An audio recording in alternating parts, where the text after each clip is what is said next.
Hey guys, welcome to your channel in focus study. Hope so you are studying well. So आज हम BCOC 137 जो कि corporate accounting है, ठीक है, इसकी इसके इंपॉर्टेंट क्वेश्चन को डिस्कस कर लेंगे। ठीक है, मेरी तबीयत ठीक नहीं थी इसलिए मैं वीडियो ला नहीं पाया। ठीक है, तो कोशिश करते हैं, देखते हैं इससे भी क्वेश्चन कुछ बन जाए। ठीक है, इतने तो क्वेश्चन आ जाएंगे इस PDF से देख के आपके पास हो जाओ और अच्छे नंबर भी आ जाए। ठीक है, बाकी तो कुछ नहीं कह सकते क्योंकि पेपर का पैटर्न अगर चेंज हुआ तो वो तो अलग बात है। ठीक है, पहला क्वेश्चन जो आता है कंपनी, डिफाइन कंपनी और उसके क्या क्या फ़ीचर हैं। तो कंपनी का डिफाइन तो आप इजीली कर सकते हो, फिर उसके फीचर याद रखना। ठीक है, लाइक वॉलंटरी एसोसिएशन होती है। ठीक है, person who would like to form a company come together voluntary for carrying out a business. ठीक है, तो पहला वॉलंटरी एसोसिएशन होता है, दूसरा सेपरेट लीगल एंटिटी होता है, तीसरा क्या होता है लिमिटेड लाइबिलिटी होती है। ठीक है, लाइबिलिटी सबकी क्या होती है लिमिटेड होती है। नेक्स्ट क्या है परपेचुअल सक्सेशन होता है, फिर उसके बाद कॉमन सील मिल जाती है कंपनी को और ट्रांसफ़र ऑफ शेयर हो जाता है। ठीक है, फिर टाइप्स कितने होते हैं कंपनीज के, प्राइवेट, पब्लिक, मल्टीनेशनल, ठीक है, गवर्नमेंट कंपनी।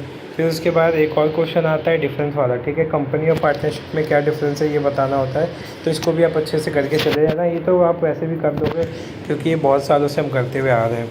फिर formation of a company, formation कैसे होता है, तो जिसने कंपनी लॉ पढ़ी होगी अच्छे से उसको फॉर्मेशन तो याद होगा। ठीक है, इनकॉर्पोरेशन ऑफ अ कंपनी वाला जो क्वेश्चन था वो फॉर्मेशन ऑफ अ कंपनी से रिलेटेड है। ठीक है, इसका मतलब ये इसका फॉर्मेशन क्या है इनकॉर्पोरेशन वाला क्वेश्चन। ठीक है, इनकॉर्पोरेशन जो था ना क्वेश्चन, सेम वही क्वेश्चन है ये वाला। ठीक है, तो उसके पॉइंट इसमें आप लिख सकते हो, तो ये क्वेश्चन आपका हो जाएगा। नेक्स्ट है specify various statutory book to be maintain by companies. कौन कौन सी बुक्स होती हैं जो कंपनी मेंटेन करती है वो आपको बताना है। नेक्स्ट क्वेश्चन है, अगला क्वेश्चन देखते हैं, what are the different classes of preference share. ठीक है, प्रेफरेंस शेयर की कौन कौन से क्लासेस होते हैं आपको बताना है। फिर क्या है ना company issue share at a discount, if so explain legal provision relating to issue of share at discount under section 79 company act 2013। ठीक है, क्वेश्चन क्या था, क्या ना company issue share at discount, मतलब क्या कोई कंपनी जो अपने शेयर है वो डिस्काउंट पे इशू कर सकती है। हाँ कर सकती है। ठीक है, वो कर तो सकती है भाई, करती है, हम करते हैं उसके क्वेश्चन।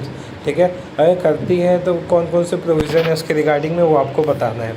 नेक्स्ट क्वेश्चन है what do you mean bye right issue. ठीक है, राइट इशू क्या होता है, इसके एडवांटेज क्या क्या होते हैं, ठीक है, वो बताना है आपको। अगला क्वेश्चन देखते हैं, अगला क्वेश्चन ये रहा, what is premium, share premium. ठीक है, शेयर प्रीमियम क्या होता है, अपने क्लास 12th में हमने उसको अच्छे से पढ़ा था शेयर प्रीमियम। ठीक है, तो शेयर प्रीमियम के क्वेश्चन भी आते हैं कि शेयर प्रीमियम क्या है। ठीक है, क्या is there any limit on amount of premium to be charge, कोई लिमिट होती है कि हम अपनी मर्ज़ी से कुछ भी पे लगा सकते हैं। ठीक है, तो वही पूछा है कि लिमिट क्या होती है, अगर है तो explain legal provision relating to utilisation of share premium. ठीक है, तो देखो सिंपल सी बात है, कोई भी चीज़ है तो उसकी कोई लीगल वो होगी। ठीक है, लीगल प्रोविज़न होगा, जैसे शेयर इशू एट डिस्काउंट का था वैसे शेयर इशू एट प्रीमियम का भी होता है, तो आपको वो बताना है। नेक्स्ट क्वेश्चन है what do you mean bye buy back of share, also state condition for buyback of share. ठीक है, बायबैक ऑफ शेयर क्या होता है, इसके क्या क्या कंडीशन, तो ये इंपॉर्टेंट क्वेश्चन बन जाता है क्योंकि पिछली बार इससे आया था, इस बार भी इसके चांस है आने के। ठीक है, पिछली बार कंडीशन नहीं पूछी थी, हाँ कंडीशन नहीं पूछी थी। ठीक है, इस बार क्या पता मोटिव पूछ ले, ठीक है, या फिर एडवांटेज डिसएडवांटेज पूछ ले, तो इसको सारे क्वेश्चन करके जाना है।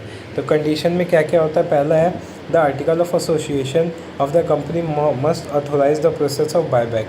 जो बायबैक का है ये वही जो होता है हमने कंपनी लॉ में पढ़ा था, वो इसको ऑथराइज़ करना चाहिए, इसके अंडर में होना चाहिए, उससे बाहर कोई काम नहीं होना चाहिए। अगला क्या है, company can buy back its share only up to 25% और less than paid up share capital. ठीक है, free reserve of the company. Second लो कंडीशन ये हो गई। थर्ड कंडीशन है after the completion of the process of buyback the डेब्ट equity ratio of the company should not exceed 2:1। ठीक है, जो डेब्ट इक्विटी रेशियो है वो 2:1 से ज़्यादा नहीं होना चाहिए। ठीक है, ये भी एक कंडीशन है। तो ऐसी करके इसके 7-8 कंडीशन है, 8 नहीं 10 कंडीशन है टोटल। ठीक है, तो 10 कंडीशन आप पढ़ लेना। जैसे ये कंडीशन देखो, all the shares and other security should be fully paid up, सारे फुल्ली पेड अप होने चाहिए, कोई भी पेंडिंग में नहीं होनी चाहिए। The company need to pass an ordinary resolution pass करना ज़रूरी होता है। ठीक है, कब कब होता है ये भी कंडीशन बताई गई है। In case of buyback of only 10% share, जब ओनली 10% करेंगे तो ऑर्डिनरी रेजोल्यूशन पास करना ज़रूरी है। In case of buyback up to 25% of total paid up capital free reserve the company required to pass है स्पेशल रेजोल्यूशन। अगर 25% होता है या उससे ज़्यादा तो स्पेशल रेजोल्यूशन, अगर 10% तक का होता है तो ऑर्डिनरी रेजोल्यूशन। होप सबको एक क्लियर हो गया होगा। ठीक है, बाकी ये सारी चीज़ें भी हैं, यहाँ देख लेना आप। फिर उसके बाद देखो वो क्वेश्चन तो आने के चांसेस हैं 50%, बट 80-90% चांस इसके भी हैं कि what are the motives of buyback of shares. ठीक है, इसके क्या क्या मोटिव होते हैं। तो पहला है return the surplus cash to shareholder. ठीक है, सरप्लस कैश देता है। ठीक है, इन्हेंस अर्निंग पर शेयर। ठीक है, इंक्रीज़ कर देता है। Convey the view of management to investors. ठीक है, मैनेजमेंट का व्यू कन्वे करता है किसके थ्रू इन्वेस्टर के पास। ठीक है, इन्वेस्टर के मतलब वो मैनेजमेंट का जो वो है एक तरह से बोलता है कि हाँ इन्वेस्टर को ला सकते हैं हम। ठीक है, stabilise the market price of share of the company. ठीक है, ये एक तरह से स्टेबिलिटी लाता है। ठीक है, raise promoter voting power without spending any amount. जो प्रमोटर्स की वोटिंग पावर है उनको भी रेज कर देता है बिना कोई खर्चे के। ठीक है, तो ये सारे इसके पॉइंट से देख लेना आप। अगला क्वेश्चन जो आता है explain the various method of buyback. अब हमने बायबैक पढ़ लिया, क्या मोटिव होते हैं, क्या कंडीशन होती है। ठीक है, और मेथड भी होते होंगे तो तीन मेथड है आई थिंक, तो तीनों मेथड आप देख लेना अच्छे से। ठीक है, अगला क्या है एडवांटेज क्या होते हैं बायबैक ऑफ शेयर के। ठीक है, एडवांटेज क्या क्या होते हैं, फिर इसकी जो अकाउंट्स होती है उसमें ट्रीटमेंट क्या होता है। लाइक हर चीज़ की हम एंट्री करते हैं ना, जनरल एंट्री। ठीक है, डेबिट क्रेडिट क्या करते हैं, तो इसमें भी इसकी क्या क्या ट्रीटमेंट होती है बायबैक ऑफ शेयर की, आपको पता होना चाहिए। नेक्स्ट क्वेश्चन देखते हैं, what do you mean bye circumstance for issue of bonus share, explain them also explain. ठीक है, पहला क्वेश्चन जो पूछा है वो ये पूछा है इसमें कि what do you mean bye circumstance for issue of bonus share. Issue of bonus share से आप क्या समझते हैं। ठीक है, फिर इसी में तीन चीज़ें और बतानी है कि source for the issue of bonus share, कौन कौन से सोर्स होते हैं। सेकंड बोला एडवांटेज क्या होता है और डिसएडवांटेज क्या होता है। तो तीनों क्वेश्चन बहुत इंपॉर्टेंट है इसके रिगार्डिंग, तो ये वो सारा क्वेश्चन करके जाना है, बहुत इंपॉर्टेंट है ये क्वेश्चन। नेक्स्ट है नेक्स्ट क्वेश्चन देखते हैं, what are the SEBI guideline for issue of bonus share. ठीक है, सेबी जैसे गाइडलाइंस देती है, कंट्रोल करती है, तो क्या क्या है इसके गाइडलाइंस और कंट्रोल्स हैं। ठीक है, जो इशू ऑफ बोनस शेयर के रिगार्डिंग सेबी ने जारी कर रखी है। ठीक है, नेक्स्ट क्वेश्चन है explain the condition for redemption of preference share, state accounting method for redemption of preference share. ठीक है, कौन कौन सी कंडीशन होती है रिडम्पशन करने की प्रेफरेंस शेयर की, वो बताना है। ठीक है, नेक्स्ट क्वेश्चन है what are the condition for redemption of preference share. ठीक है, कंडीशन कौन कौन सी होती हैं, ये दोनों सेम ही थे लगभग क्वेश्चन। ठीक है, अगला क्या है व्हाट इज़ डिवेंचर। डिवेंचर क्या होता है, शेयर और डिवेंचर में क्या डिफरेंस होता है, ये मैं यहाँ पे पिन करने वाला था बट मैं भूल गया। ठीक है, टाइम नहीं मिल पाया बिल्कुल भी। ठीक है, मैं हॉस्पिटल से आई थिंक 8 बजे आया। ठीक है, 8 बजे आते ही मैंने क्या किया था, हॉस्पिटल में बैठे बैठे वीडियो बना, मतलब क्वेश्चन नोट करने की कोशिश करी थी। ठीक है, लेकिन नोट कर नहीं पा रहा था क्योंकि वहाँ का इन्वायरमेंट थोड़ा सा अलग होता है। ठीक है, एक तरह से लेज़ी फील होता है वहाँ ये सारी चीज़ें करने में, मन भी नहीं करता क्योंकि आसपास भी ऐसे लोग होते हैं तो देख के अजीब सा होता है। ठीक है, तो घर से मतलब हॉस्पिटल से आते ही मैंने ये सारे क्वेश्चन जल्दी जल्दी बता दिए ताकि आपके पेपर में आए। ठीक है, और आप अच्छा स्कोर कर सको। ठीक है, तो नेक्स्ट क्वेश्चन देखते हैं, डिवेंचर की डेफिनेशन और डिफरेंस क्या होते हैं शेयर और डिवेंचर में, ये आप अच्छे से कर लेना। नेक्स्ट क्वेश्चन है what are the various types of debenture, अलग अलग टाइप के डिवेंचर कौन कौन से होते हैं, डिस्क्राइब ईच ऑफ देम। ठीक है, अलग अलग जो भी होते हैं सबको अच्छे से डिस्क्राइब करना है। नेक्स्ट क्वेश्चन देखते हैं अपना कि describe the accounting treatment of debenture issued as a collateral security by the company. ये पेपर में आया हुआ क्वेश्चन है, इसको डबल टिक मार्क कर लो। ठीक है, ये पेपर में आ चुका है एक बार क्वेश्चन। ठीक है, इंपॉर्टेंट क्वेश्चन मार्क कर सकते हो। अगला क्वेश्चन है what are the provision of companies act regarding the issue of debenture at discount.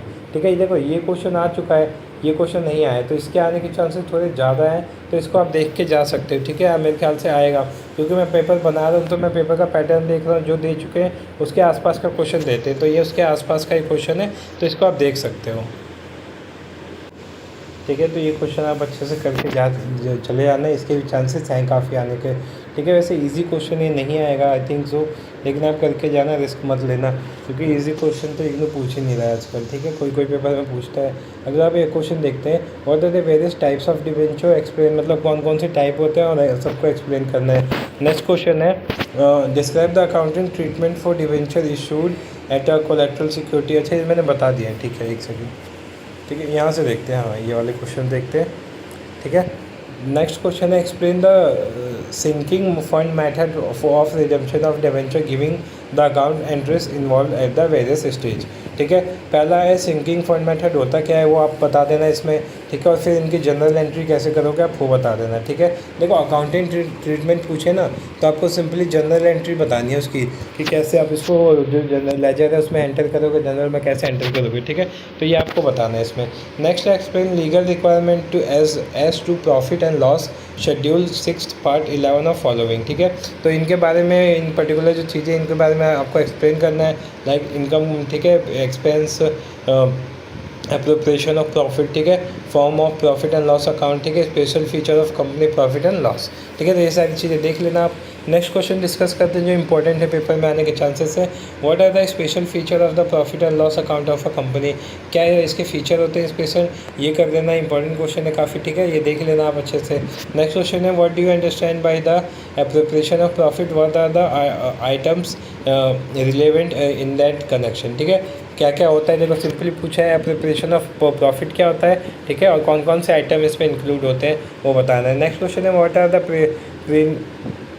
Preliminary expenses and how they are treated in book of account. देखो ट्रीटमेंट आ गया ना तो वही बताना इनकी एंट्री कैसे होती है, ठीक है। तो इसको आप अच्छे से बता देना। नेक्स्ट क्वेश्चन है what is cash flow statement, explain technique for preparing cash flow statement, ठीक है। कैश फ्लो स्टेटमेंट होता है क्या है, the cash flow statement is a third main financial statement, ठीक है। थर्ड जो मेन होता है ना, देखो दो मेन तो अकाउंट होते ही हैं, अपना प्रॉफिट लॉस, बैलेंस शीट, ये सब होते ही हैं। जो तीसरा मेन अकाउंट होता है वो कैश फ्लो स्टेटमेंट होता है, ठीक है।